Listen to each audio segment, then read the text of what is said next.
Приготовим ленивые роллы. Крабовые палочки и огурец прям мелко-мелко шинкуем. Добавляем тертого сыра и заправляем сметаной.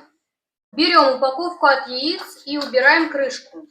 Берем пищевую пленку и сверху кладем. В эту конструкцию кладем немного начинки в каждый кармашек. Сверху выкладываем рис.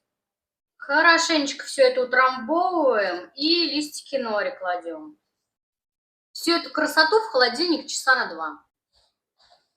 2 часа прошло, переворачиваем прям вот так. Нарезаем на кусочки.